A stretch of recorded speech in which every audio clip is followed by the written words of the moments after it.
हमने जो टॉपिक शुरू किया है वो इनफरादी इख्तलाफात की इकसाम में, इसमें दूसरे नंबर पे ज़हनी इख्तलाफात आते हैं। आज हम देखेंगे कि ज़हनी इख्तलाफात क्या हैं और ज़हानत के लिहाज से बच्चे एक दूसरे से कैसे मुख्तलिफ होते हैं।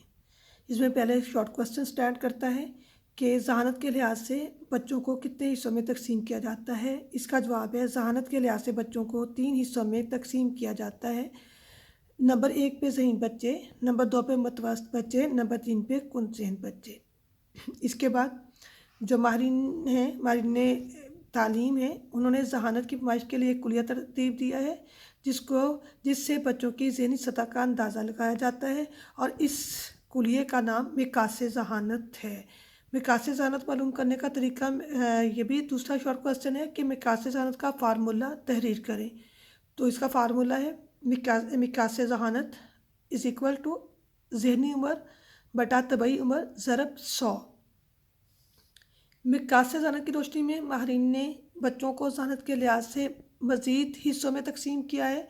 यहाँ बच्चों की ज़हानत के लिहाज से एक चार्ट दिया गया है, इसको आप लोगों ने याद करना है क्योंकि इसमें से MCQs कोई एक आध बन जाता है। जब नंबर 1 पे एक साइड पे बच्चों की इकसाम है, दूसरे साइड पे उनकी मिकास ज़हानत का जो है वो पैमाना दिया गया है। नंबर 1 पे फ़तीन बच्चे आ जाते हैं जिसका मिकास ज़हानत 140 अबव होता है।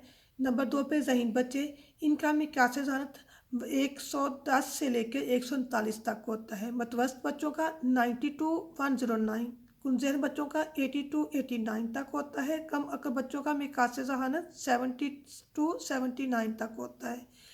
नाक़िसुल अक्ल बच्चों का मिकास 70 से कम होता है। अब पहले नंबर पे हम देखते हैं फ़तीन बच्चे। ये भी शॉर्ट क्वेश्चन है कि फ़तीन बच्चों पर नोट लिखें या फ़तीन बच्चों से क्या मुराद है। आपने इसका जवाब में ये लिखना है कि फ़तीन बच्चे ऐसे बच्चे होते हैं जो अपनी उम्र के से काफ़ी आगे कारकर्दगी का मुजाहरा करते हैं। ऐसे बच्चों में हालात को समझने और इसके साथ को पैदा करने की सलाहियत मौजूद होती है। ऐसे बच्चों में इंटरेस्टिंग का बहुत ज़्यादा इंटरेस्ट पाया जाता है। वो तजस्सुस का मादा बहुत ज़्यादा होता है जिसकी वजह से वो हर चीज़ की तह तक जानने के लिए मुख्तलिफ सवालात करते हैं। वो अपने आप को मुतमईन करने के लिए भी सवालात करते हैं, मसाइल का हल बड़ी आसानी के साथ तलाश कर लेते हैं। दूसरे नंबर पे आता है ज़हीन बच्चे। ये भी कोई शॉर्ट क्वेश्चन है कि ज़हीन बच्चों से क्या मुराद है। ज़हीन बच्चों तलबा से मुराद ऐसे तलबा होते हैं जो अपनी अक्ल और बसीरत के सबब अपने हमर बच्चों से बढ़ चढ़ कर तालीमी काम में दिलचस्पी लेते हैं और आला तरीन कारकर्दगी का मुजाहरा करते हैं।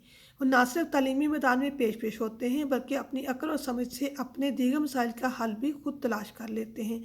बाज़ औक़ात तदरीस इनके तजस्सुस दिलचस्पी की तस्कीन से कासर रहती है, लिहाजा ऐसे तलबा के लिए उस्ताद को बहुत सख्त मेहनत और तवज्जो से काम लेना पड़ता है। इनके लिए इजाफी कुतब की निशानदेही की जाती है और उन कुतब की दस्तयाबी को मुमकिन बनाना ज़रूरी होता है ताकि इनके तजस्सुस दिलचस्पी की सेटिस्फेक्शन हो सके। तीसरे नंबर पे आ जाता है मतवस्त बच्चे। यहाँ भी शॉर्ट क्वेश्चन है कि मतवस्त बच्चों पे नोट लिखें। मतवस्त बच्चे जो होते हैं अक्सरियत के शाना बशाना चलते हैं। ये ना तो बहुत तेज़ होते हैं कि ज़िंदगी के दौर में दूसरों को पीछे छोड़ दें और ना ही इतने सुस्त रफ्तार होते हैं कि इनके लिए दूसरों तक पहुंचना मुश्किल हो जाए। वो हर मैदान में औसत एवरेज कारकर्दगी का मुजाहरा करने वाले होते हैं। ये कारकर्दगी काम की नवैयत के एतबार से कम या ज़्यादा होती रहती है। नेक्स्ट आ गया कुनज़हन बच्चे। कुनज़हन बच्चों से क्या मुराद है या कुनज़हन बच्चे पे नोट लिखें। कुनज़हन तलबा ऐसे तलबा होते हैं जिनकी तालीम और तदरीस के लिए उस्ताद को बहुत सख्त मेहनत करना पड़ती है, तब वो जाकर इनमें से कुछ बच्चे जो हैं मामूली सूझबूझ से काम लेने के काबिल होते हैं। तालीम के हसूल पर बरह रास्त असर डालने वाली खूबी चूँकि ज़हानत होती है, लिहाजा चूँकि और ऐसे तमाम बच्चे जो कि एक जैसे ज़हीनी होते हैं, इसलिए इस फ़र्क के बायस बच्चों के तालीमी नताइज में फ़र्क नज़र आता है।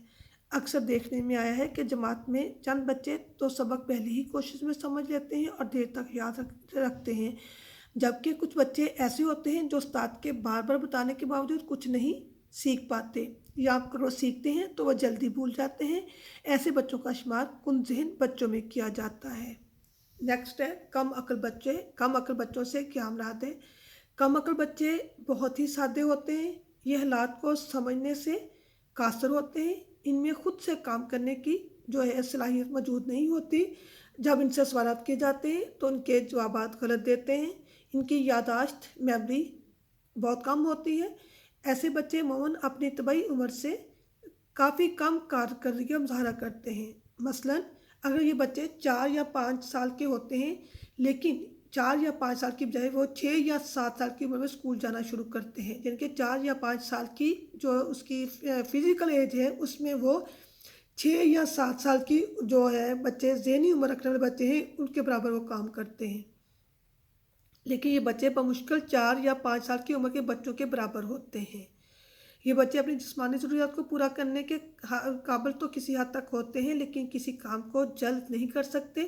ان بچوں میں خود اعتمادی بہت کم ہوتی ہے۔ جیسے ایک بچہ جو کہ اسکول گوئنگ ہے وہ 4 یا 5 سال کی 4 سال کی اگر عمر میں اسکول جاتا ہے تو جو کم عقل بچے ہیں وہ 4 سال کی بجائے 7 سال کی عمر میں اسکول جانا شروع ہو جائے گا، کیونکہ ان کی جو ذہنی صلاحیت ہے وہ 4 سال کے بچے کی نسبت جب وہ 7 سال کا ہوتا ہے تب اس کی ذہنی صلاحیت 4 سال کے بچے کے برابر ہوتی ہے۔ میرا خیال یہاں آپ کو کلیئر ہو گیا ہوگا۔ نیکسٹ ہے ناقص العقل بچے۔ یہ بچے ایسے ہوتے ہیں جن کا مقیاس ذہانت 70 سے عموماً کم ہوتا ہے۔ ایسے بچے عام طور پر دوسروں بچوں سے ہر لحاظ سے کم کارکردگی کا مظاہرہ کرتے ہیں۔ ناقص العقل بچے مسائل کو سمجھنے کی بہت کم صلاحیت رکھتے ہیں۔ ان میں بچوں میں ماحول کے ساتھ مطابقت پیدا کرنے کی صلاحیت بھی بہت کم ہوتی ہے۔ یہاں پہ سوال ہے کہ ناقص العقل بچوں کی معاشرتی خصوصیات بیان کریں، تو اس کی معاشرتی خصوصیات یہ ہیں کہ ایسے بچے ہر شخص کو سلام کرتے ہیں، ہاتھ ملاتے ہیں یا ہر کسی کے لیے مسکراہٹ دیتے ہیں۔ یہ معاشرتی خصوصیات عموماً ناقص العقل بچوں میں پائی جاتی ہے۔ اب ہم نے یہاں پہ یہ دیکھنا ہے کہ ذہنی اختلافات کی صورت میں طلباء کے لیے جو ٹیچرز ہیں یا اساتذہ ہیں ان کی کیا رسپانسبلٹیز ہیں۔ اس میں یہ ہے کہ کمرہ جماعت میں استاد کے لیے ضروری ہو جاتا ہے کہ وہ ایک ہی ٹیچنگ میتھڈ اختیار کرے اور تمام بچوں کو ایک یکساں نصاب کے تحت پڑھائے۔ اگر وہ اعلیٰ ذہانت والے بچوں کو پیش نظر رکھ کر تعلیم دیتا ہے تو متوسط اور کم ذہانت والے بچے جو ہیں وہ اگنور ہو جاتے ہیں، وہ تعلیم کے عمل میں دلچسپی نہیں لیتے۔ ذہانت کے اختلافات چونکہ حصول علم پر براہ راست اثر انداز ہوتے ہیں، لہٰذا ماہرین تعلیم کے لیے اس نوعیت کے مسائل نہایت توجہ طلب ہے۔